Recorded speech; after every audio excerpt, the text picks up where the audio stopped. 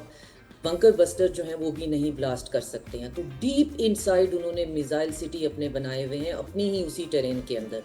تو وہ تو وہاں تک تو پہنچ نہیں سکے ہیں. تو سویلین ڈیوسٹیشن امریکہ بہت کر سکتا ہے اگر جتنا, اب ریسنٹلی آپ نے دیکھا جب نیٹو سمٹ پہ آئے ہوئے تھے, اب باتیں باہر آ رہی ہیں کہ کس طرح سے ٹرمپ جو ہیں وہ ایک کیٹرنگ وین میں ان کو بٹھا کر ڈیکوائے کیا گیا. تو ایک اتنے بڑی سپر پاور کے جو پریزیڈنٹ ہیں ان کو آپ ایک ان کی اسکواڈ کی بجائے ایک کیٹرنگ کی وین میں بریڈ اور بنس کے ساتھ بٹھا کر کہیں پہ سکویز کر کے اور ایک چھوٹے سے جہاز میں ٹریول کرانے ہیں, تو ان کو بہت ڈرا دیا ہے ان کے ارد گرد ایپیک لابی نے اور زائنسٹ جو بلینر ہیں ان کے ڈونر کلاس ہے کہ ایران جو ہے وہ انہوں نے تمہارا اسیسینیشن کا پلاٹ بنایا ہوا ہے اور ہمیں کچھ نہ کچھ ایران کے لیے کرنا ہی کرنا ہے, کیونکہ اسٹیٹ آف ہرمز اگر بند رہتی ہے تو ہماری پیٹرو ڈالر کی ہیجمنی تو بالکل ختم ہو جائے گی. تو آخر ہمیں کچھ ڈیسائسو کرنا ہے. اب اس ڈیسائسو میں کہیں باتیں ہوتی ہیں اسٹریٹجک نیوکس کی, وہ بھی بہت ڈیوسٹیٹنگ ہے, لیکن میرا یہ خیال ہے کہ ایران پہ اٹیک ہو مڈ ٹرم کے بعد, یہ آف کورس ٹیبل پہ موجود ہے, لیکن ایران تب تک بہت کنسالیڈیٹ کر گیا ہوگا. اور اب یہ جو ریسنٹ ڈیفنس ایگریمنٹ ہے اس کا بہت بڑا رول ہوگا کہ اب اتنا بزار بیلاکوسٹ قسم کے آپ اٹیکس جو ہیں وہ بھی جو کہ وار کرائمز کے زمرے میں آتے ہیں نہیں کریں گے, کیونکہ اس سے ریجن میں بہت پرابلم ہوگا. اور ایران کے پاس already intercontinental ballistic missile ہیں جو کہ سائپرس تک یا ایسٹرن یورپ تک پہنچ سکتے ہیں یا ڈیگو گارسیا تک پہنچ سکتے ہیں. تو امریکہ تک پہنچ سکتے ہیں یا نہیں, لیکن ٹیکنیکلی اس کو اپنا رخ اسرائیل کی طرف پہنچ سکتے ہیں وہ ابھی کیوں بتائیں گے, جی بتانے کی بھی ضرورت بھی نہیں. اچھا ڈاکٹر صاحب یہ بتائیں کہ یہ ٹرمپ نے جو یہ کہا کہ جن کی جان کو خطرہ تھا جب یہ انقرہ میں تھے, اس کو اب جو ہے ٹرکی کی گورنمنٹ نے کہا ہے کہ یہ بالکل غلط بات ہے اور اسرائیل کی طرف سے یہ جو ہے یہ بنائی ہوئی کہانی ہے, and he was never in danger, یا یہ ٹارگٹ وہاں نہیں تھے. اور اسرائیل کی کہانیوں کی تو بہت لمبی لسٹ ہے نا. اسرائیل کی کہانیوں نے عراق پہ حملہ کروا کے وہاں پہ جو ہے وہ ایسے قسم کے بوم جو ہیں وہ بنوا دیے تھے جو بعد میں کہیں پہ ملے نہیں. اور لوگوں نے خود ہی کہا جو اس کے اندر شامل تھے, اس کانسپیریسی میں شامل تھے, انہوں نے کہا کہ ہم نے بہت زیادتی کی, لاکھوں کی تعداد میں لوگ وہاں مرے, ہمارے بھی مرے, لیکن اسرائیل کی یہ جنگ تھی اور اگلی جنگ بھی جو ہے وہ اسرائیل کی ہے. لیکن پوائنٹ یہ ہے کہ ٹرمپ جو ہیں وہ کتنے کمپرومائزڈ ہیں in the term of kind and cash, تو وہ پھر ڈیسائیڈ کرے گا کہ ان کا ڈیسیژن کیا ہوتا ہے اور کیا سینٹی پریویل کرتی ہے, اور اگر نہیں کرتی ہے تو پھر ان کے ارد گرد ان کے پینٹاگون کے جنرلز جو ہیں وہ ان کو کیسے کنونس کر سکتے ہیں. اگر آپ ان کے سیکرٹری وار جو ہیں پیٹ ہیگسیت کی بات کریں تو مجھے نہیں لگتا کہ ان کو جو ہے وہ وار پلاننگ کے ڈبلیو کا بھی پتہ ہے. تو وہ ایک اپنے راستے پہ چلے ہوئے ہیں, اور آف کورس وہ سارے کے سارے ڈونرز جو ہیں ان کو بناتے ہیں, ان کو بگاڑتے ہیں, بالکل ایسے, اور وہی ڈیسائیڈ کرتے کیا کرنا ہے. مجھے بتائیں, ایک تو یہ سعودی عرب اور حوثیوں کا معاملہ چل ہی رہا ہے اور ایران بھی ظاہر اس میں ایک پارٹی ہے, تو اسی اسنا میں بحیرہ ایمن میں جو تجارتی جہاز پر حملہ ہوا ہے 3 پاکستانی جاں بحق ہو گئے ہیں. وزیر خارجہ نے شدید اس کی مذمت کی ہے. تو یہ کولیٹرل یعنی یہ ہو گیا بس, یا پھر آپ اس کو میتھڈ ہے اس کے پیچھے کہ انوالو کیا جائے کچھ, یعنی اس کو کیسے دیکھتی ہیں آپ اس واقعے؟ بالکل, اس پہ کوئی کیا ری ایکشن ہوگا؟ اس کے بارے میں ابھی بہت سی کانسپیریسیز ہیں کہ اٹیک کہاں سے ہوا, کس نے کیا. تو سب سے پہلے تو یہ پتہ چلے کہ کس نے کیا, کوئی فالس فلیگ آپریشن تھا. اور پاکستان جو ہے آف کورس ہمیں اب ذہنی طور پہ تیار ہو جانا چاہیے کہ ایز اے مڈل پاور ہمارا جو رول ہے اس ریجن میں اور ایون براڈر اس میں ہم پہ اب ہم نظروں میں آ چکے ہیں. تو وہ جو ہماری پہلی ایک پہچان تھی کہ خاص طور پہ یورپ اور امریکہ میں کہ پتہ نہیں کہاں ہے, افغانستان کے بارڈر پہ, ہاں پہ یہ تو وہ اس چیز سے ہم باہر نکل آئے ہیں. تو جب ہم لائم لائٹ میں ہیں اور اس طرح سے ہیں کہ ہر میڈیا ہمیں ڈسکس کر رہا ہے اور ہمارا رول جو ہے وہ ڈسکس کر رہا ہے کہ کس طریقے سے ہم نے اس جنگ کو کنٹین کیا اور اس کو بڑھنے نہیں دیا, تو ہمیں ان فالس فلیگ آپریشنز انٹرنلی یا ایکسٹرنلی ان کے لیے اب پریپیئر رہنا پڑے گا. اور اس پہ کسی بھی قسم کا جو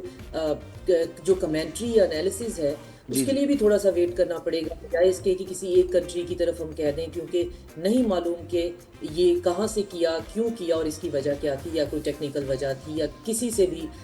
کہیں پہ کوئی غلطی ہو گئی ہے. یعنی یہ معاملہ آپ سمجھ رہی ہیں اگر میں آپ سے پوچھوں کہ خود ہی ختم ہو جائے گا حوثیوں کا معاملہ جب ایران اور سعودی عرب کے معاملات بہتر ہو جائیں گے جو کہ ہوتے ہوئے دکھائی دے رہے ہیں، ایسے ہی؟ بالکل، میری انفارمیشن یہ ہے کہ حوثیوں کے ساتھ ہم نے بھی بات جو ہے وہ شروع کر دی ہے. آئی مین ظاہر ہے میں ان